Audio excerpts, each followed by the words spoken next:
Subscribe now and press the bell icon. Never miss.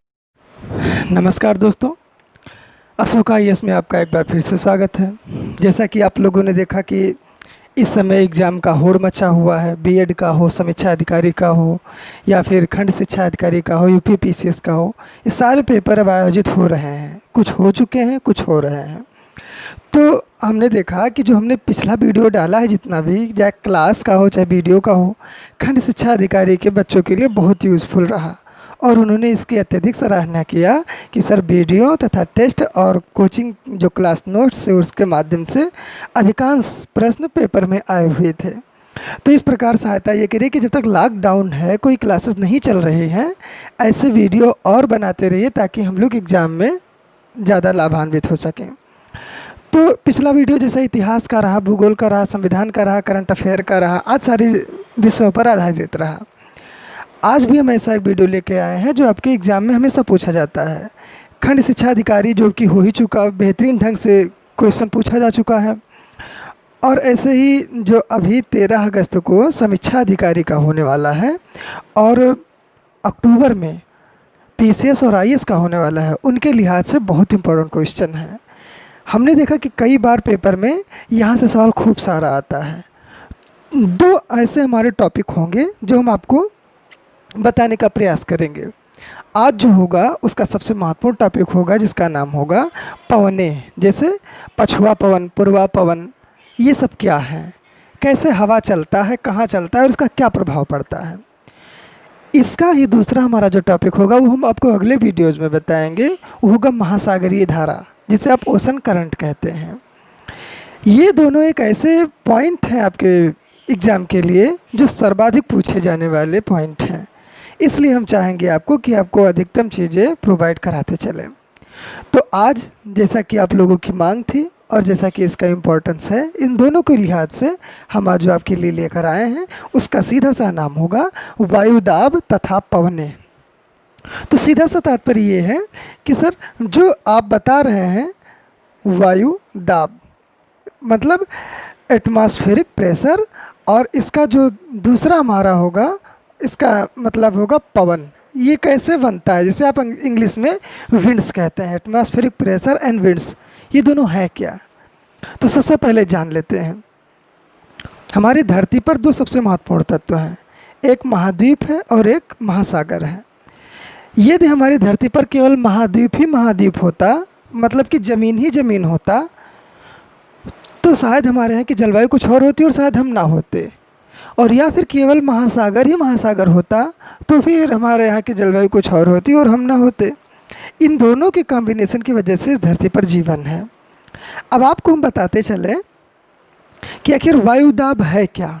तो आपको पता होना चाहिए कि हमारी धरती पर कोई भी चीज़ें जो रुकी हुई हैं तो उसका कारण गुरुत्वाकर्षण है। यदि गुरुत्वाकर्षण ना हो तो हम इस धरती पर खड़े हो ही नहीं सकते, हम अंतरिक्ष में उड़ जाएंगे। इसी गुरुत्वाकर्षण की वजह से इस धरती पर हम लोग बने हैं। ठीक इसी प्रकार से विभिन्न प्रकार के ऑक्सीजन गैस, नाइट्रोजन आदि गैसें हैं, ये सारे लोग आपस में मिश्रण हो के तब वायु का निर्माण करते हैं। यानी वायु क्या है, गैसों का मिश्रण है।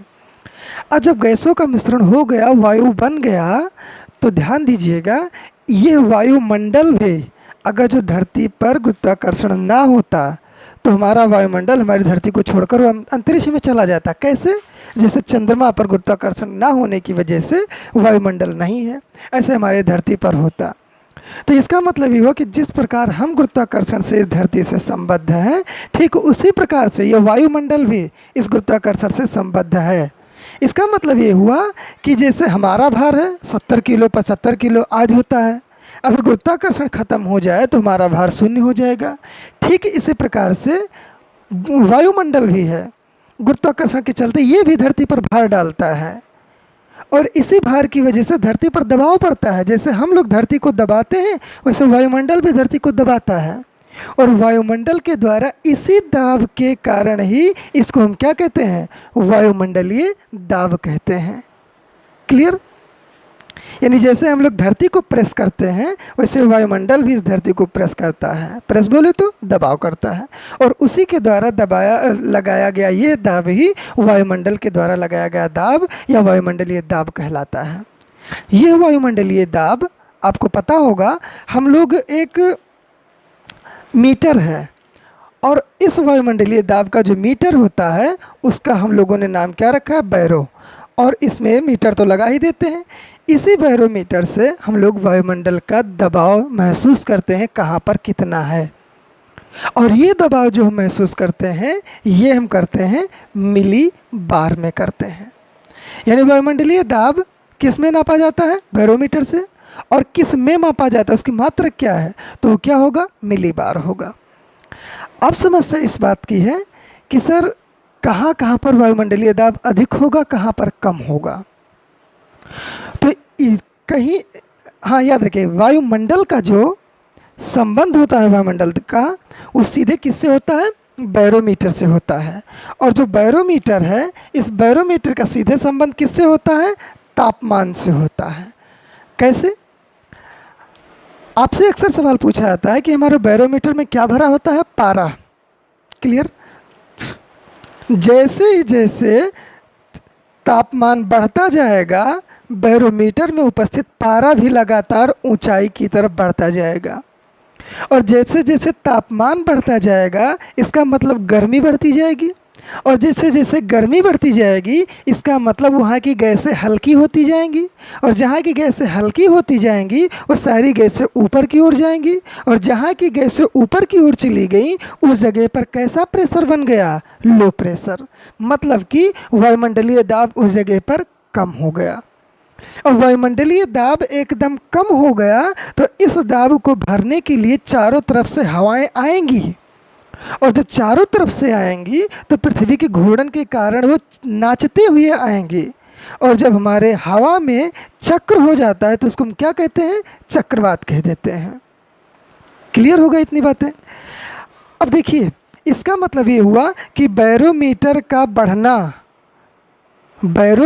बढ़ना मौसमी घटनाएं होने का संकेत है कि आंधी आएगा, तूफान आएगा या बारिश आएगी।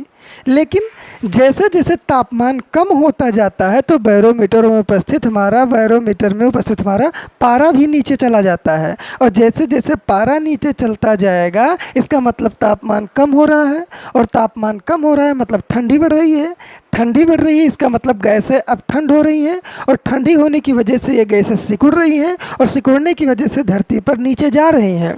इसका मतलब जहाँ पर गैसें ऊपर से ठंडी होकर नीचे जाती हूँ वहाँ पर वायुमंडलीय दाब बढ़ जाएगा। सीधा सा तात्पर्य हुआ कि बैरोमीटर में पारे का नीचे जाना स्वच्छ मौसम का संकेत होता है, जबकि बैरोमीटर में पारे का ऊपर जाना असामान्य मौसम का संकेत होता है। इसका सीधा सा मतलब हुआ कि सर अब धरती पर हमें बताइए किस जगह पर ज़्यादा वायुमंडलीय दाब होगा और किस जगह पर नहीं होगा। तो देख लेते हैं। आप इस बात को सामान्यतः मानते हैं कि हमारी पृथ्वी कैसी है, गोल है, और इस पृथ्वी के बीचों बीच में एक रेखा खींची हुई है जिसको आप 0 डिग्री विषुवत रेखा कहते हैं। इसके अलावा ऐसे ही आप यहाँ पर एक रेखा और खींचते हैं जिसका 23.5 अक्षांश नॉर्थ होता है, इसको आप कर्क रेखा कहते हैं। और यहीं पर एक रेखा और होता है 23.5 अक्षांश साउथ, ये नॉर्थ पोल और ये साउथ पोल है, तो इसलिए साउथ और नॉर्थ, और इसे क्या कहा गया, मकर रेखा।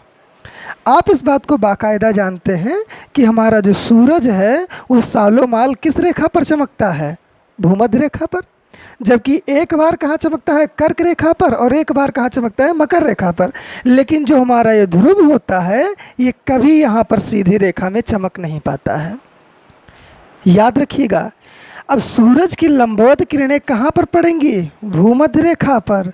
अब जब भूमध्य रेखा पर सूरज की लंबवत किरणें पड़ेंगी तो क्या यहाँ पर गर्मी होगा, हाँ, और जब गर्मी होगा तो क्या यहाँ का वायु गर्म होकर ऊपर चला जाएगा, हाँ, और जब चला जाएगा तो यहाँ पर क्या बचेगा, लो प्रेशर। इसका मतलब भूमध्य रेखा पर लो प्रेशर होता है। इसका मतलब ये हुआ कि वायुमंडल जो हमारा है वो सबसे कम दाब कहाँ डालता है, भूमध्य रेखा पर। आगे देखते हैं, आते हैं ध्रुवों पर जिसे 90 डिग्री आप कहते हैं। क्या यहाँ पर सूरज की किरणें लंबवत पड़ती हैं, नहीं। तो क्या सूरज में उपस्थित गर्मी यहाँ तक पहुँच पाएगी, नहीं। तो क्या यहाँ पर बर्फ़ जमेगा? हाँ। तो क्या यहाँ पर ठंडी बढ़ती जाएगी? यस। अब जब ठंडी बढ़ जाएगी तो क्या गैसें ठंड होकर नीचे चली आएंगी? हाँ। तो क्या यहाँ पर हाई प्रेशर होगा? यस। अब जब यहाँ पर हाई प्रेशर बन गया तो अब आप बताइए वायुमंडलीय दाब सबसे ज़्यादा कहाँ लगना चाहिए? ध्रुवों पर। सीधी सी बात है। हाँ, लगता भी है, लेकिन ये ध्रुव भी कहीं ऊपर और नीचे हो सकते हैं, क्योंकि बर्फ़ जहाँ पर रहेगा वो ऊंचाई रहेगी और जहाँ नहीं रहेगा वो निचले रहेंगे। याद रखिएगा, जो हमारा वायुमंडलीय दाब होता है, ये जो सर्वाधिक लगता है वो ठंडे क्षेत्र में तो लगेगा ही ध्रुवों पर, लेकिन यदि ऑप्शन में रहेगा तो याद रखिएगा सर्वाधिक कहाँ लगता है? महासागरों पर। क्यों? क्योंकि महासागर से ज़्यादा गहरा कुछ नहीं होता है और हवाएं सबसे ज़्यादा अपना दबाव वहीं डालती हैं जहाँ पर गहराई होती है। तो सीधा सा तात्पर्य ये हुआ कि यदि हम ये अक्षांश के माध्यम से जानना चाहें किस अक्षांश पर सर्वाधिक वायुमंडलीय दाब होगा तो वो हमारे 90 डिग्री ध्रुव होंगे, और किस अक्षांश पर सबसे कम होगा तो वो हमारे 0 डिग्री होंगे। लेकिन अब सवाल आता है कि पर्वत, महासागर, मरुस्थल और महाद्वीप, इन चारों में से सबसे ज़्यादा वायुमंडलीय दाब कहाँ पर लगता है? तो वो हमारा उत्तर कौन सा होगा? महासागर। क्लियर हो गया होगा। अब आगे बढ़ते हैं। वायु दाब तो हो गया। अब जब यही वायु दाब एक जगह से दूसरी जगह चलता है, जब एक जगह से वायु दूसरी जगह पर चलता है तो उसी को हम क्या कह देते हैं? पवन कह देते हैं। क्लियर? अब यही पवन और तेज़ी से चलने लगे तो उसको आंधी कहेंगे, और तेज़ी से चलने लगे तो तूफान, चक्रवात आज सारे लोग कह देते हैं। तो इसका मतलब ये हो, गैसों का मिश्रण जो वायु है ये एक स्थान से दूसरे स्थान पर संचरण करना ही क्या कहलाता है? पवन कहलाता है। अब हमारा जो गैस है या वायुमंडल है या वायु है वो एक जगह से दूसरी जगह जाता ही क्यों है? सीधी सी बात है। तो इसके लिए हम ये जान लें कि आपने सिलेंडर खोला होगा, जैसे ही सिलेंडर का आपने रेगुलेटर ऑन किया, अंदर की गैस बाहर निकलने लगी। क्यों निकलने लगी? इसका कारण ये है कि सिलेंडर में उपस्थित जो गैस है वो हाई प्रेशर की वजह से दबा के रखी गई है और वो बाहर निकलना चाहता है, लेकिन लोहे के जो आवरण है उसे निकलने नहीं देते हैं। लेकिन जैसे हम रेगुलेटर ऑन करते हैं उसको एक रास्ता दे देते हैं तो वो गैस हाई प्रेशर से लो प्रेशर यानी हमारे वायुमंडल की ओर चल देती है। इसी प्रकार गैसें चलती हैं। जैसे आपने साइकिल की ट्यूब जब फटती है, उसके ट्यूब को खोलिए आप तो उसमें से हवा ट्यूब से बाहर की ओर निकलती है। इसका मतलब ये हुआ जो वायु होता है वो हाई प्रेशर से लो प्रेशर की ओर जाता है। ध्यान दीजिएगा, वायु जो होता है वो हाई प्रेशर से लो प्रेशर की ओर जाता है, इसी कारण सिलेंडर से गैस बाहर निकलती है। इसी को कहते हैं दाब प्रवणता। प्रवणता का सीधा सा तात्पर्य है परिवर्तन से। अब ध्यान दीजिएगा कि अगर जो कहीं पर वायुमंडल स्थित है और वायुमंडल को दूसरी जगह, जैसे मान लिया ये वाला जगह है, अब यहाँ पर हाई प्रेशर है ना, अब यहाँ पर हाई प्रेशर है, यहाँ पर लो प्रेशर है, तो फिक्स है कि ये हवाएं उत्तर से दक्षिण की ओर और दक्षिण से उत्तर की ओर चलेंगी। क्लियर? क्योंकि हाई प्रेशर और ये हाई प्रेशर और बीच में क्या है? लो प्रेशर, तो ये दोनों हवाएं इधर की ओर ऐसे सीधे चलती जाएंगी। इसका कारण क्या है? तो आपने देखा कि प्रेशर घटने और बढ़ने का सबसे बड़ा कारण क्या है? तापमान। देखते हैं। और हाँ, याद रखिएगा, एक ऐसी लाइन जो पूरी धरती को एक ही वायुमंडलीय दाब के बारे में बताती हो, उस लाइन को हम जानते हैं क्या कहते हैं? उस लाइन को कहते हैं आइसोबार। कभी कभार आपसे पूछ भी लिया जा सकता है आइसोबार क्या है? वे रेखाएं, वे समदाब रेखाएं जो धरती पर एक ही प्रकार के दाब को दर्शाती हैं। तो सीधा सा हमारा मतलब ये है कि दाब प्रवणता क्या है? तो जहाँ से गैसें एक जगह से दूसरी की ओर जाती हैं जिसकी वजह से उसको दाब प्रवणता कहते हैं। अब हम जान पाए हाई प्रेशर ध्रुवों पर है और लो प्रेशर भूमध्य रेखा की ओर है, तो ये हवाएं एक दूसरे से इधर की ओर आएंगी। अब हम चलते हैं कि आखिर में ये जान पाएँ किस प्रकार से पवनें चलती हैं। तो इसको ज़रा ध्यान रखिएगा, आगे आपको और ऐसे ही मिलता चलेगा। हम अब आ रहे हैं पवन कैसे चलता है। तो देखिए ध्यान से, हमारी पृथ्वी जैसा कि आप लोग सामान्यतया जानते हैं कि गोल है, यद्यपि हमारी पृथ्वी गोल नहीं है, ये भी आप लोग जानते हैं, ये अंडाकार है। इसके बीचों बीच में एक रेखा खींची गई है जिसको हम लोगों ने क्या कह दिया है, 0 डिग्री भूमध्य रेखा। याद रखिएगा, इसको हम लोगों ने कह दिया है भूमध्य रेखा। इसके एवज में इसके जस्ट उत्तर में 23.5 अक्षांश पर हम लोगों ने एक और रेखा खींच लिया है, ये उत्तर में है, जिसका नाम हम लोग कर देते हैं कर्क रेखा। हम इसको सामान्यतः कर्क ना लेंगे क्योंकि हमारी पृथ्वी झुकी होने के कारण ये थोड़ा सा डिस्टर्ब हो जाता है। हम इसको कहेंगे कि ये हमारा 30 अक्षांश है और ये हमारा भी 30 अक्षांश है। इसी के पास में कर्क और मकर होते हैं, याद रखिएगा। अगर जो थोड़ा सा और आप ध्यान देंगे तो यहीं पर आपका एक और अक्षांश होता है जिसे आप कहते हैं 66.5 अक्षांश, यानी कि ये लगभग, हाँ, ये 66.5 अक्षांश है।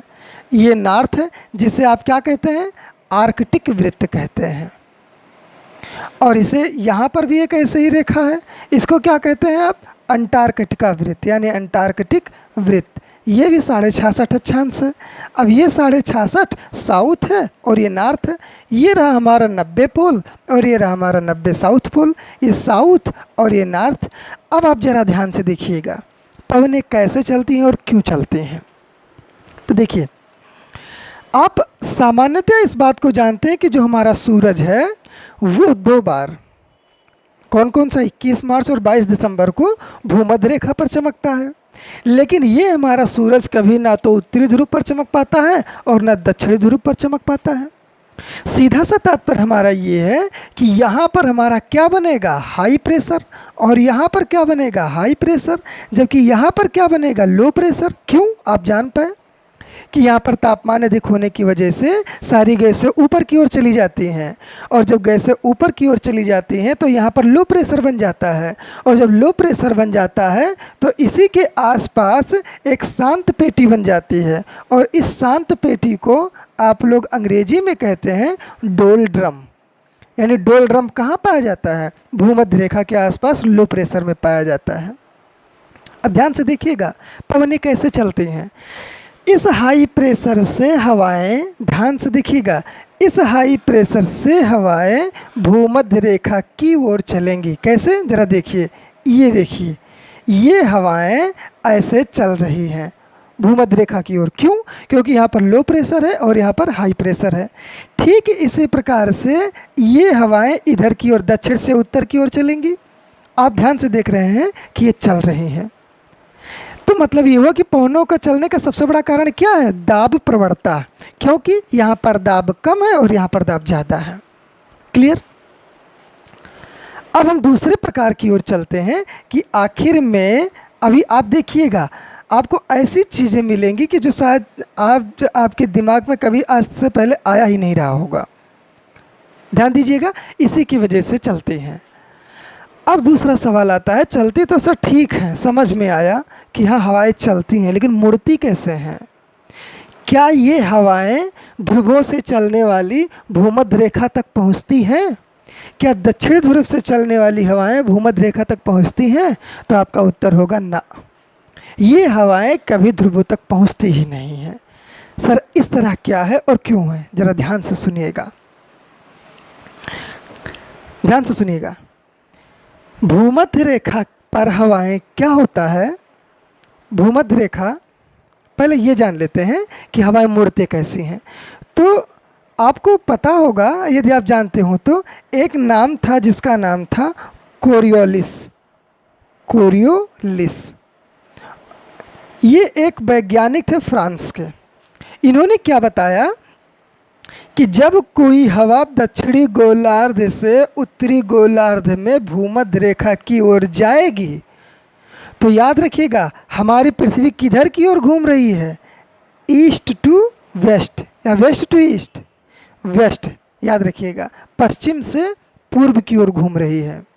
याद रखिएगा इस बात को, हमारी पृथ्वी पश्चिम से पूर्व की ओर घूम रही है, इधर की ओर। अब अगर जो दक्षिणी गोलार्ध से कोई हवा जा रही हो उत्तर की तरफ और इस पृथ्वी को और आगे जाना हो, तो क्या ये हवा इधर अपनी बाईं ओर मुड़ जाएगी। सीधी सी बात है। कैसे? जैसे जब आप मोटरसाइकिल 80 की स्पीड चला रहे होते हैं बिना हेलमेट के, जब आप मोटरसाइकिल पर बैठ के बिना हेलमेट के चल रहे होते हैं तो आपकी हवाएं, आप जा रहे होते हैं आगे, लेकिन हवा की झोंकों से आपके बाल किधर हो जाता है? पीछे। तो ठीक इसी प्रकार से कि जब ये हवाएं उत्तर की ओर जा रही है और पृथ्वी हमारी इधर की ओर जा रही है तो किधर घूम जाएंगी? अपने पीछे, यानी बाएं। अब ऐसे ध्यान दीजिएगा, कोई भी हवा होगा या उत्तर की ओर जाने के बाद ऐसे मुड़ जाएगा। यही क्रिया ऐसे हमारे उत्तरी गोलार्ध में होगा और ये भी अपने दाईं ओर मुड़ जाएगा। ध्यान दीजिएगा, देखिएगा ध्यान से। इसका मतलब हुआ उत्तरी गोलार्ध में पवनें अपनी दाईं ओर यानी राइट साइड में, और दक्षिणी गोलार्ध में पवनें अपने बाईं ओर यानी लेफ्ट साइड में मुड़ जाती हैं। ये किस बल के कारण मुड़ जाती हैं? कोरियोलिस बल के कारण मुड़ जाती हैं। और सर्वप्रथम इसकी व्याख्या किया था फेरल नामक वैज्ञानिक ने, इसीलिए इसे फेरल का नियम भी कहा जाता है। क्लियर? तो इसकी वजह से पवनें हमारी इधर से उधर होती चली गई। अब हम ये जान पाएंगे पवन कितने प्रकार का होता है और कहाँ से कैसे चलता है। तो ज़रा ध्यान दीजिएगा, पवन कैसे चलता है और कितने प्रकार का होता है। सामान्यतया जो हमारी जो पवनें हैं, ये पवन दो भागों में होता है। एक होता है जिसे आप कहते हैं सनातनी, सनातनी बोले तो जो हमेशा से चलती हैं, अस्थाई पवन। और एक होता है जिसका नाम होता है स्थानीय पवन। इन्हीं दोनों के ऊपर हम आपको लेकर चलेंगे और ठीक ठाक ढंग से समझने का प्रयास करेंगे। ये जो हमारे सनातनी और या फिर अस्थाई पवन होता है, ये तीन प्रकार के होते हैं सामान्यतया। एक जिसे आप कहते हैं पूर्वा पवन, जिसे आप ट्रेड विंड भी कहते हैं, और दूसरा है जिसको आप लोग क्या कहते हैं? पछुआ कहते हैं, और तीसरा है जिसका नाम है ध्रुवीय पवन। इन्हीं तीनों के बारे में हम आपको बताएंगे आगे बढ़ते हुए कि क्या क्या चीज़ें होती हैं। तो सबसे पहले पूर्वा पवन के बारे में जान लेते हैं। तो ध्यान दीजिएगा, भूमध्य रेखा से पवनें ऊपर की ओर उठ जाती हैं और ये वायुमंडल, आपको पता होगा गुरुत्वाकर्षण के कारण नीचे होने की वजह से जैसे जैसे हम वायुमंडल में ऊपर जाते हैं ठंडी बढ़ती जाती है। क्यों? क्योंकि वायुमंडलीय घनत्व भी कम होता जाता है। यानी यदि हम 165 मीटर की यात्रा ऊपर की ओर करें तो 1 डिग्री सेल्सियस की कमी हो जाएगी।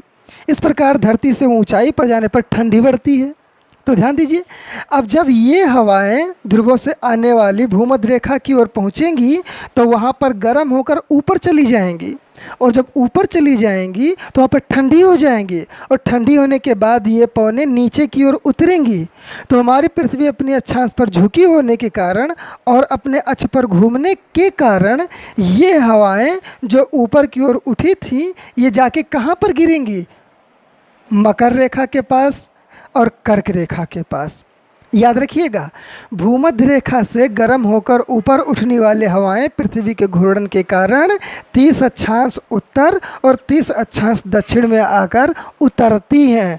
इस कारण याद रखिएगा, यहाँ पर भूमध्य रेखा पर लो प्रेशर और इस 30-35 के पास में हाई प्रेशर बन जाता है। याद रखिएगा, इस 30-35 अक्षांश के पास में हाई प्रेशर बन जाता है।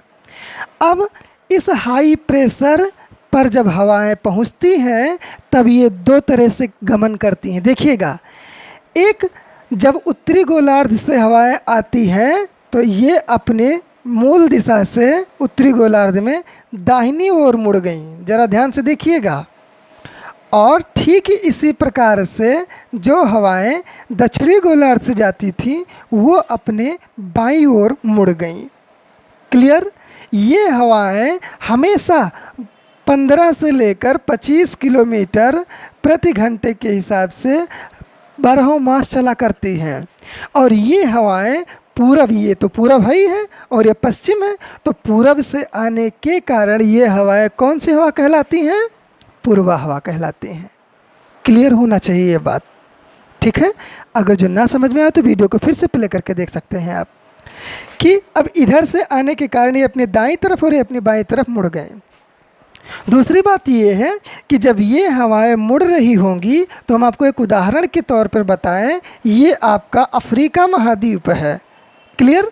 और ये आपका 30 डिग्री है और ये आपका 30 डिग्री है, और इन 30 से होकर ही तो उत्तरी गोलार्ध और दक्षिणी गोलार्ध में हवाएं चल रही हैं। अब यहाँ से चलने वाली ये पवनें जब यहाँ से यानी कि अरब सागर से चलती हैं तो अपने साथ और हाँ, जब आप इस वीडियो को देख रहे हो तो बिना एटलस के लिए मत बैठिएगा। तो जब ये पवनें अरब सागर से चलती हैं और अपने साथ में एटलस लेके ज़रूर बैठिएगा, बहुत ज़रूरी है, तो अपने साथ नमी धारण करके किसी भी महाद्वीप के पूर्वी तट पर बारिश करवाती हैं। ज़रा ध्यान दीजिएगा, अब पूर्वी तट पर ये जाके बारिश करवाएंगी तो इनसे ये पश्चिमी तट अछूता रह जाएगा, तो यहाँ पर क्या बनेगा? रेगिस्तान। इसीलिए सारे रेगिस्तान किस महाद्वीपों के किस दिशा में होते हैं? पश्चिम दिशा में। इसके और कारण है, लेकिन बहुत बड़ा महत्वपूर्ण कारण है। हम आपको यही सारी बातें अगले वीडियो में बताने वाले हैं। तब तक के लिए धन्यवाद। नमस्कार दोस्तों, तो जैसा कि आप लोगों ने देखा कि हम वायुमंडल की संरचना तथा इसके वायुदाब के बारे में बात कर रहे हैं, कौन सी महाद्वीप में कौन सा आपका पवन चलता है। तो हम पूर्वा पवनों की बात कर रहे थे। तो पूर्वा पवन की सबसे खास बात ये होती है कि जब ये दोनों गोलार्धों में 30 डिग्री नॉर्थ और 30 डिग्री साउथ से होकर चलते हैं तो ये उत्तरी गोलार्ध में अपने राइट की ओर मुड़ जाते हैं कोरियोलिस बल के कारण, और दक्षिणी गोलार्ध में अपने लेफ्ट में मुड़ जाते हैं कोरियोलिस बल के कारण। अब बात यह है कि सर सबसे ज़्यादा कोरियोलिस बल ध्रुवों पर लगेगा और सबसे कम कहाँ लगेगा? भूमध्य रेखा पर। अगर जो आप ध्यान से देखेंगे तो अब जब ये हवाएं महासागरों से होकर गुजरेंगी, जैसे हम उदाहरण के रूप में अफ्रीका लिए हुए हैं, एटलस लेके जरूर बैठिएगा, जरा ध्यान रखिएगा, तो ये हवाएं अरब सागर से आती हुई और अपने साथ में नमी धारण करके इस महाद्वीप के पूर्वी तट पर बारिश करवाएंगी, और यहाँ पर पूरा हरा भरा क्या बनेगा? जंगल बन जाएगा। अब यदि आप मैप में देखेंगे तो ये सब पूरा हरा भरा दिखेगा। यहाँ तक पहुँचते पहुँचते इस क्षेत्र में पानी की कमी होने लगेगी, इसलिए अब यहाँ पर क्या बनेगा? सवाना जैसे घास का मैदान। ध्यान दीजिएगा कि जब पानी ज़्यादा मिलेगा तो वही पौधे बढ़कर क्या हो जाएंगे? पेड़। तो क्या होगा? जंगल बनेगा। और जब पानी कम मिलेगा तो वही पौधे बढ़ नहीं पाएंगे, तो बचेगा क्या? घास। इसीलिए सवाना के घास के मैदान मध्य अफ्रीका में पाए जाते हैं और कहीं नहीं पाए जाते। क्यों? क्योंकि जी यही हवाएं यानी पूर्वा हवा जब महासागरों से गुजरती है तो मानसूनी हवा का रूप धारण कर लेती है।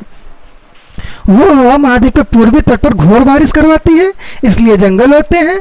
मध्य में कम बारिश करवाती है, इसलिए घास के मैदान होते हैं। और पश्चिमोत्तर साइड तक पहुंचते पहुंचते पानी की मात्रा एकदम कम हो जाती है। बोले तो कहने का तात्पर्य है उस हवा यानी पूर्वा हवा में उपस्थित जो आर्द्रता होती है, आर्द्रता क्या है? वायुमंडल में उपस्थित पानी ही आर्द्रता कहलाती है। वो आर्द्रता यहाँ तक पहुँचते पहुँचते यानी अफ्रीका के पश्चिमोत्तर घाट तक पहुँचते पहुँचते खत्म हो जाती है, तो बारिश हो नहीं पाता। और जब बारिश नहीं होगा तो क्या पेड़ पौधे बढ़ेंगे? कदाचित नहीं। और जब पेड़ पौधे नहीं बढ़ेंगे तो क्या बनेगा? रेगिस्तान। इसलिए ध्यान दीजिएगा, पूर्वा पवनों का वहां पर ना पहुंच पाना महाद्वीपों के पश्चिमी तट तक रेगिस्तान बनने का कारण कहलाता है। ये 15 से 25 किलोमीटर तक लगातार चलती हैं और पश्चिमी तट खासकर पूर्वी तटों पर जबरदस्त बारिश करवाती हैं। अब ये रहा हमारा पूर्वा पवन के बारे में। अब ये पूर्वा पवन जब अफ्रीका से होकर गुजरेगा तो किन किन नामों से होकर जाना जाएगा? जैसे खमसिन, हबूब, हरमट्टन आदि नाम आपने सुना होगा, नार्वेस्टर, वो सारी चीज़ें हम अभी आपको बता रहे हैं। उसके पहले हम आपको बता दें कि पछुआ पवनें क्या होती हैं। ध्यान से देखिएगा, यहाँ से हवाएं जब 30-35 पर उतरी थी तो यहाँ पर क्या बना था? High pressure. और जब हवाएं ऊपर से नीचे आएंगी तो नीचे की चीज़ों को दबाएंगी और क्या बनाएगा? प्रेशर बनाएगा। और जब प्रेशर बनाएगा तो क्या होता था कि इसी 30-35 के आसपास में यूरोपीय व्यक्ति क्या काम करते थे? अपनी नाव में नाव में घोड़ों को भर कर व्यापार करने लेके जाते थे। अब वो क्या काम करते थे कि लगभग 50 डिग्री अक्षांश से चलते थे, तो लगभग 20 घोड़े एक जहाज पर लाद लेते थे और वजन बराबर रहता था। लेकिन जब वो घोड़े इस 30-35 अक्षांश पर पहुंचते थे तो अचानक उनकी नाव डूबने लगती थी। क्यों? क्योंकि अब ऊपर के हवा का दबाव उस नाव को समंदर में दबा रहा है, जिसकी वजह से उनका नाव डूबने लगता था। अब नाव ना डूबे इसलिए वो क्या काम करते थे कि अपने नाव में से 2-4 घोड़े निकालकर इसी अक्षांश के आसपास फेंक देते थे, और इसी की वजह से इस अक्षांश का नाम क्या पड़ गया? अश्व अक्षांश। याद रखिएगा, अश्व अक्षांश कहाँ पाया जाता है? 30 से लेकर 35 डिग्री अक्षांश के मध्य अश्व अक्षांश पाया जाता है। क्यों पाया जाता है, कहाँ पाया जाता है, ये चीजें अब आप जान चुके हैं। पशुआपन के बारे में हम आपको बता रहे हैं। देखिए, जब 30-35 अक्षांश पर हवाएं आकर उतरी थी तो वो 2 भागों में विभाजित हो गई थी, एक भूमध्य रेखा की ओर और एक ध्रुवों की ओर, जिसे आप उपध्रुव कहते हैं, याद रखिएगा। और ये इधर की ओर, और ये किधर की ओर चल रही है? 66.5 और 60-65, जिसे आप कहते हैं 60-65 अक्षांश की ओर ये लोग चल रही हैं। और ध्यान दीजिएगा, ध्यान दीजिए कि ये रहा आपका कौन सा महाद्वीप? अफ्रीका महाद्वीप। इसके ऊपर आपका कौन सा महाद्वीप है? यूरोप। अब अगर जो ये हवाएं आप ध्यान से देखेंगे तो किस दिशा की ओर जा रही हैं? पूर्व की ओर। और किस दिशा से जा रही हैं? पश्चिम की ओर से जा रही हैं। इसलिए इन हवाओं को कौन सी हवाएं कहेंगे? पछुआ पवन कहेंगे। यानी पछुआ पवन वो जो पश्चिम से होकर आती है। कहाँ से चलती है? 30-35 अक्षांश उत्तरी और दक्षिणी गोलार्ध में चलती है। उत्तरी गोलार्ध में इसकी दिशा दक्षिण पश्चिम दक्षिण से उत्तर पूर्व की ओर होती है, और दक्षिणी गोलार्ध में इसकी दिशा उत्तर पश्चिम से दक्षिण पूर्व की ओर होती है। किधर कौन कैसे होता है, रिवाइज करके जरा ध्यान से सुन लीजिएगा, सिविल सर्विस यहाँ से बाकायदा सवाल उठाता है। तो ध्यान दीजिएगा, अब ये हवाएं इधर की ओर चलेंगी तो आप एटलस उठाइए और उसमें देखिए कि 30-35 अक्षांश की ओर से हवाएं यूरोप की ओर लगातार चल रही हैं। अब ये हवाएं अटलांटिक महासागर से सभी महाद्वीपों के, याद रखिएगा, पछुआ पवन सभी महाद्वीपों के पश्चिमी तट पर लगातार बारिश करवाती हैं। जिस प्रकार से पूर्वा पवन 30 अक्षांश के बीच में पूर्वी तट पर करवाती थी, ठीक उसी प्रकार से पछुआ पवन 30 डिग्री उत्तरी और 30 डिग्री दक्षिणी महाद्वीपों के पश्चिमी सीमा पर, ध्यान दीजिएगा, ये बड़ा इंपॉर्टेंट है, कौन सी ऐसी हवा है जो पश्चिमी तट पर जबरदस्त बारिश करवाती है? तो वो कौन सी हवा होगी? पछुआ पवन होगा। तो अटलांटिक महासागर से हवाएं उठती हैं और अपने साथ मानसून ग्रहण करके जाके महाद्वीपों के यानी यूरोप के पश्चिमी तट पर, अमेरिका के कनाडा वाले क्षेत्र पर और अलास्का वाले क्षेत्र पर, अगर जो आप ऑस्ट्रेलिया में आते हैं तो ऑस्ट्रेलिया के दक्षिणी कैनबरा वाले क्षेत्र पर, और यदि आप दक्षिण अमेरिका में आते हैं तो दक्षिणी चिली और अर्जेंटीना के क्षेत्र पर कौन सी हवाएं बारिश करवाती हैं? पछुआ पवनें बारिश करवाती हैं। इस चीज को आप जान पाए।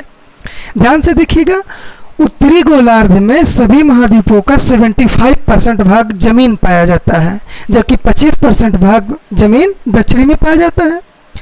अब ये पवनें जब चलती हैं तो पर्वत से, पठार से, जंगलों से आदि से टकराती हैं, और टकराने की वजह से ये विषम धाराओं में बढ़ जाती हैं। उत्तरी गोलार्ध में पर्वत पहाड़ ज्यादा है क्योंकि जमीन ज्यादा है, तो दक्षिणी गोलार्ध में जमीन की अधिकता कम है, महासागरों की अधिकता है, जहाँ पे न पर्वत है न पठार है। इसलिए पश्चिम दिशा में दक्षिणी गोलार्ध में ये पछुआ पवन बहुत तेजी से बहती हैं, इतनी तेजी से बहती हैं कि जब ये 40वें अक्षांश पर पहुंचती है तो इनका कहा जाता है चीखती गरजती चालीसा। याद रखिएगा, गरजती चालीसा किसे कहा गया है? पछुआ पवन को कहा गया है। कहाँ कहा गया है? 40वें अक्षांश नॉर्थ में। जब ये 50वें अक्षांश पर पहुंचती हैं तो इनको कहा जाता है प्रचंड पचासा। ये कहाँ पर बोला जाता है? 50 अक्षांश पर। और जब ये 60 अक्षांश पर पहुंचती हैं तब इनको क्या कहा जाता है? इनको कहा जाता है चीखती साठा। तो सवाल आपसे पूछा जाए कि सर प्रचंड पचासा, गरजती चालीसा, चीखती साठा आदि सारी क्या है, तो ये पछुआ पवने हैं। और ये सारा नाम किनके द्वारा दिया गया है? नाविकों के द्वारा दिया गया है, क्योंकि जब ये यहाँ पर मछली मारने जाते थे तो इन हवाओं से इनको समस्या होती थी और इसीलिए इनको ये नाम दे रखा है। क्लियर हुआ होगा। तो ये पछुआ पवनों की विशेषताएं थी, ये पूर्वा पवनों की विशेषताएं थी। तीसरा जो पवन हमारा है वो ध्रुवीय यानी पोलर विंड्स हैं। तो पोलर विंड्स के बारे में यदि हम आपको बताएं तो इस वाले क्षेत्र में ऐसे आकर मिल जाते, इनके बारे में बहुत हम आपको नहीं बताएंगे, बहुत थोड़ा सा बताएंगे। अब ध्रुवों से आने वाली हवाएं एकदम ठंडी होती हैं और जहाँ पर पहुँचती हैं वहाँ का तापमान एकदम गिरा देती हैं। जैसे ब्लिजर्ड एक बहुत ठंडी हवा है। तो ये आपका रहा अस्थाई पवनों के बारे में जो आपको जानना अति आवश्यक था। इसके आगे हम आपको अब स्थानीय पवनों के बारे में बताएंगे कि आखिर कौन कितना महत्वपूर्ण है और कैसे एग्जाम में पूछा जाता है। अभी आपका चाहे समीक्षा अधिकारी हो, चाहे पीसीएस हो और चाहे आपका आईएएस हो, यहाँ से सवाल जरूर पूछे जाते हैं।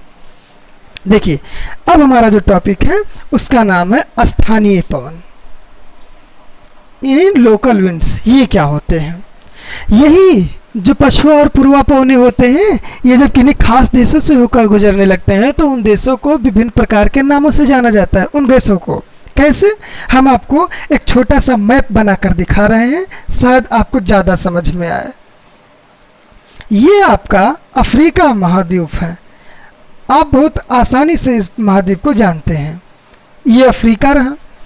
यहाँ पर आपका ये महाद्वीप दक्षिणी अमेरिका रहा और इसके उत्तर में आप देखेंगे ये आपका उत्तरी अमेरिका रहा। ऐसे आप देखेंगे तो ये उत्तर अमेरिका रहा। इसी के जस्ट ऊपर आप देखेंगे तो ये इटली, फ्रांस, सऊदी अरब और ये लाल सागर और ये हमारा इंडिया, यूरोप से होते हुए एशिया और ये इस तरह से यूरोप, यहाँ पर स्वीडन, नॉर्वे, फिनलैंड और ये सब बना हुआ है। ये आपका इंग्लैंड है, ये आपका आइसलैंड है। यहाँ पर आपका मेडागास्कर है जिसे आप मलागासी कहते थे और यहाँ पर मलागासी का पठार पाया जाता है। यहीं पर यदि आप आएंगे तो ये आपका रहा ऑस्ट्रेलिया महाराज, ऑस्ट्रेलिया साहब है ये। और यहाँ पर आपका इंडोनेशिया, ये आपका सुमात्रा, ये आपका जावा, ये आपका बोर्नियो। यहीं पर आपका मलेशिया, फिलीपींस, थाईलैंड, ये सारे लोग आपस में से मिले हुए हैं। तो ये आपका विश्व का मैप है। जरा देखते हैं कि कौन कहाँ पर और कैसे चलता है। तो ये है आपका मकर रेखा और ये है आपका भूमध्य रेखा। गलत हो गया, इंडोनेशिया भाई नहीं बन पाया है, फिर से बना दे रहे हैं। एटलस को जरूर अपने पास रखिएगा, याद रखिए, ये बहुत जरूरी है। तो और जो हमारा तीसरा रेखा है वो है कर्क रेखा। ये देखिए इंडिया से होकर जाएगा। यहीं से आपके सारे अक्षांश, देशांतर सब कुछ क्लियर होते चलते हैं। देखिए दो सबसे महत्वपूर्ण स्थानीय पवनों में से हम आपको पहले गर्म हवाओं के बारे में बताएंगे, फिर ठंडी हवाओं के बारे में बताएंगे। पहले हम आपको बता रहे हैं गर्म हवाओं के बारे में। तो जरा देखते हैं, हमने आपको बताया था कि 30 अक्षांश से हवाएं चलने लगती हैं किधर की ओर? भूमध्य रेखा की ओर। अब आप मुझे बताइए कि क्या ये पछुआ जो पूर्वा पवने आती थी 30 अक्षांश से, ये 30 अक्षांश से हवाएं क्या नमी धारण कर पाएंगी? नहीं। तो क्या हमारे भारत में बारिश करवाएंगी? नहीं। तो पूर्वा पवनों से भारत में बारिश ना के बराबर होती है। ध्यान दीजिएगा, थोड़ा अपवाद है दक्षिणी वो जो तमिलनाडु है। तो अब ये हवाएं इधर से ऐसे अगर चल रही हैं तो देखिए क्या ये हवा सऊदी अरब में है? हमारे यहाँ में चलने वाला क्या होगा? लू, नाम आप जानते होंगे। लू कहाँ चलता है? भारत में चलता है। कब चलता है? मई में चलता है। अप्रैल और मई के महीने में लू चलता है। अब ये लू पाकिस्तान के बलूचिस्तान से होते हुए सऊदी अरब में पहुंचेगा। यस, पहुंचेगा। अब आप बताइए कि जब सऊदी अरब में ये पहुंचेगा तब इसका नाम क्या होगा? सिमूम। अरब रेगिस्तान में इसे क्या कहा जाता है? सिमूम के नाम से जाना जाता है। क्लियर? थोड़ा और आगे चलते हैं। यही हवा अब पहुंचकर जब सूडान में पहुंच जाएगी तब क्या कहलाएगा? जरा बताइए ध्यान से। जब सूडान में पहुंच जाएगा तब इसको कहा जाएगा हबूब। ध्यान से देखिएगा, वही हवा है, लेकिन अंतर क्या है कि इसी पूर्वा हवा को एक जगह से दूसरे जगह पर कई अन्य नामों से जाना जाता है। इंडिया में लू, दजला फरात में कुछ और के नाम से जाना जाता है, अरब के रेगिस्तान में जाना जाता है सिमूम के नाम से, और सूडान में किस नाम से जाना जाता है? हबूब के नाम से जाना जाता है। थोड़ा सा और आगे हम लोग चलते हैं, देखिए जरा से। यही हवा अब जब आगे चलने लगेगी तो जरा ध्यान से देखिएगा, चल रही है ना, ये यहाँ से चलेगी। वास्तविकता ये है कि इस जगह से ऐसे चलेगी। अब जो हवा इस अरब रेगिस्तान से होकर चलेगी, क्या उस हवा में नमी होगा? कतई नहीं होगा, एकदम शुष्क होगा, उसमें पानी की मात्रा ना के बराबर होगी।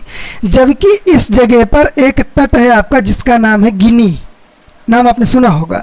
इस गिनी पर यहाँ के गर्मी के कारण इतनी उमस हो जाती है, वायुमंडल में इतना नमी रहता है कि पसीने नहीं सूखने को पाते और आदमी बेचैन रहता है पसीनों के कारण। उसी समय ये हवाएं सीधे इस गिनी तट पर पहुंचती हैं और एकदम शुष्क होती हैं, और शुष्क होने के कारण वहां पर उपस्थित नमी को सोख लेती हैं। अब जैसे नमी सोख लेती है वैसे उन लोगों का पसीना भी सूख जाता है, और जब पसीना सूखने लगता है तो उनको बहुत आराम मिलता है। कौन सा सुख पा गए हों। इसलिए इन लोगों ने इस हवा को जानते हैं कौन सा नाम दे दिया? डॉक्टर पवन। और वास्तव में इस डॉक्टर पवन का नाम जो है वो नाम है हरमट्टन। हरमट्टन। ये कहाँ चलता है? ये गिनी तट पर चलता है, पश्चिमी अफ्रीका के पास से। क्लियर होगा ना? थोड़ा सा और आगे बताया अगर जो हम आपको, तो ये जो हरमट्टन होता है जब ट्यूनीशिया में चलता है, ध्यान दीजिएगा, ट्यूनीशिया में हरमट्टन को ही जो डॉक्टर पवन कहलाता है चिली के नाम से जाना जाता है। ध्यान दीजिएगा कि ट्यूनीशिया में चिली के नाम से, और यहीं पर लीबिया है, लीबिया में किस नाम से जाना जाता है? गिबली के नाम से जाना जाता है। याद रखिएगा इस चीज को, लीबिया में गिबली के नाम से जाना जाता है। और ये रहा आपका मिस्र, मिस्र में किस नाम से जाना जाता है? खमसिन के नाम से जाना जाता है। खमसिन हवा कहाँ चलती है? मिस्र में चलती है। थोड़ा और आगे चलते हैं, ध्यान दीजिएगा, 30.5 से हवाएं चल रही हैं। अब ये हवाएं जब चलेंगी, ऑस्ट्रेलिया में इन हवाओं को क्या कहा जाएगा? ऑस्ट्रेलिया में इन हवाओं को कहा जाता है ब्रिकफील्डर। ब्रिकफील्डर कहाँ चलता है? ऑस्ट्रेलिया में चलता है। और न्यूजीलैंड में जब यही हवा, ये रहा आपका न्यूजीलैंड, जब न्यूजीलैंड से ये हवाएं चलती हैं तब इनको क्या कहा जाता है? न्यूजीलैंड में इनको कहा जाता है नॉरवेस्टर। न्यूजीलैंड में नॉरवेस्टर कहा जाता है। क्लियर? तो ये आपकी गर्म हवाएं हैं जो आपको अक्सर टेंशन देते रहते हैं। और थोड़ा सा देखते हैं और कौन सी महत्वपूर्ण हवाएं हैं जो यहीं से ऐसे चलती हैं। हाँ, ध्यान देते हैं, हबूब, मिस्र, खमसिन, नॉरवेस्टर। यस, इतना महत्वपूर्ण था आपके लिए जो मैंने आपको बता दिया। अब ठंडी हवाओं की ओर थोड़ा गर्म हवाएं हैं, लेकिन अब ठंडी हवाओं की ओर चलते हैं, एकदम ठंडी हवा। तो ध्यान दीजिएगा, जो ठंडी हवाएं हैं वो फिक्स है कि ठंडे वाले क्षेत्रों में चलेंगी, एकदम पक्का है कि ठंड क्षेत्रों में। और जो ठंडी हवाएं होती हैं उनमें एक महत्वपूर्ण हवा है जिसका नाम है ब्लिजर्ड। ये कहाँ चलता है? जो ब्लिजर्ड होता है ये आपका कनाडा में चलता है, इस वाले क्षेत्र में, और आपका चलता है उत्तरी यूएसए, इस वाले क्षेत्र में। यानी कनाडा और ध्रुवीय क्षेत्र में कौन चलता है? ब्लिजर्ड चलते हैं। ये सबसे ठंडी हवाओं में से है। हमने आपको अभी तक जो हवाएं बताई वो ये बताई कि पूर्वा पवन जब जहां पर पहुंचती है उनको किस नाम से जानते हैं। अब हम आपको बता दें पछुआ पवन को किस किस नाम से जानते हैं, जरा देखें, ध्यान दीजिएगा। पछुआ पवन जब 30 अक्षांश से प्रशांत महासागर से पश्चिम की ओर चलती है तो अमेरिका के रॉकी तट से टकराती है, ध्यान दीजिएगा। और जब रॉकी तट से टकराती है तो प्रशांत महासागर से आने के कारण इस क्षेत्र में जबरदस्त बारिश करती है, और बारिश करने के बाद ये रॉकी पर्वत से उतर जाती है नीचे की तरफ, और इस जगह पर पहुंचते पहुंचते इसका तापमान अत्यंत शुष्क हो जाता है, कम हो जाता है, बहुत ज़्यादा हो जाता है, तापमान बढ़ जाता है। और जब बढ़ जाता है तो इस जगह पे उपस्थित जितने भी बर्फ़ होते हैं, इन बर्फ़ सारे को पिघला देती है, और जब पिघला देती है तो चरागाह खाली हो जाते हैं ताकि गाय अब चर सकें। तो वहाँ के लोगों ने इस गैस का नाम रखा है, इस हवा का नाम चिनूक। आपको पता होगा चिनूक कहाँ चलता है? ये रॉकी पर्वतों के पूर्वी ढलानों पर चलता है। पछुआ पवन का प्रभाव था। आगे देखते हैं, ऐसे ही एक पछुआ पवन का प्रभाव और है। कहाँ पर? जरा देखते हैं। आपने नाम सुना होगा सांता आना। यहाँ पर आपका एक राज्य है अमेरिका का, इस जगह पर, जिसका नाम है कैलिफोर्निया। और इसी कैलिफोर्निया में एक अत्यंत गर्म शुष्क हवा चलती है जिसका नाम है सांता आना। ये कहाँ चलती है? कैलिफोर्निया में चलती है। ये कौन सी हवा है? पछुआ पवन में से है। आगे अब यूरोप में हम लोग चलते हैं कि देखते हैं कि आखिर कौन सा गैस कहाँ कैसे क्या चलता है। और एक बता दें कि इसी प्रेरी के मैदान में एक छोटी सी हवा और चलती है जिसका नाम पड़ता है ब्लैक रोलर। ये आईएएस का सवाल है भाई, यहाँ से ऐसे पूछता है। अब मेन बात ये है कि पछुआ पवनों का प्रभाव यूरोप में क्या होता है, तो जरा देखिए। अब ये पछुआ पवन यहाँ पर पहुँचेगा तो अटलांटिक महासागर से नमी धारण करेगा और पश्चिमी तट पर जबरदस्त बारिश करवाएगा, और जब यहाँ पर पहुँच जाएगा तो यहीं पर एक आल्प्स नामक पर्वत श्रेणी है, नाम आप जानते होंगे। इसी आल्प्स पर्वत श्रेणी के कारण इटली को यूरोप का भारत कहा जाता है। उसी आल्प्स पर्वत के पास में एक देश है जिसका नाम है स्विट्जरलैंड, और इसी स्विट्जरलैंड में आपका क्या चलता है? फान चलता है। याद रखिएगा, फान कहाँ चलता है? स्विट्जरलैंड में चलता है, आल्प्स पर्वत के पास में। अब यहीं से हवाएं जब इटली की ओर इस तरह से जाती हैं तो मरुस्थल से जाते वक्त अपने साथ में कुछ क्या ले लेती हैं? बालू के कण ले लेती हैं, और बालू के कण कैसे के होते हैं? रेड होते हैं। और जब ये हवा भूमध्य सागर से होकर गुजरती है तो अपने साथ नमी धारण कर लेती है और जाके इटली में घोर बारिश करवाती है। तो जब बारिश हो रहा होता है तो ये बालू के कण भी नीचे गिरने लगते हैं बारिश के साथ में। तो जैसे क्या लग रहा है कि ब्लड का रेनिंग हो रहा है, यानी कि ये जो वर्षा है इसका नाम पड़ेगा आपका सिराको, और इस सिराको को क्या कहते हैं?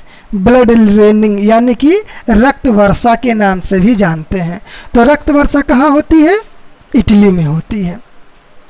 थोड़ा सा और आपको हम बताते चलें तो ये महत्वपूर्ण ऐसी हवा, हाँ ऐसे ही एक और हवा है जो इधर से इधर चलती थी, और ये जगह है आपके अर्जेंटीना का पंपास नामक घास का मैदान। ये पंपास का नामक घास का मैदान है, और इसी में जो गैस चलती है उसका नाम है पंपेरो। यानी पंपेरो कहाँ चलती है? अर्जेंटीना में चलती है। ये महत्वपूर्ण ऐसी गैसें थी, ये ऐसे पवन थे जो आपको जानना अति आवश्यक था। इन्हें आप जानते रहें, पढ़ते रहें, समझते रहें, बहुत इंपॉर्टेंट है। आगे आपको जब हम महासागरीय धारा पढ़ाएंगे तो इन पवनों की दिशा को आप मत भूलिएगा, क्योंकि यहीं से आपका महासागरीय धारा भी उत्पन्न होगा। और याद रखिएगा, भूमध्य रेखा पर ज़्यादा गर्मी और ध्रुवों पर ज़्यादा ठंडी नहीं हो पाती है। कारण इसका क्या है? यहाँ की गर्मी भूमध्य रेखा की पवनों के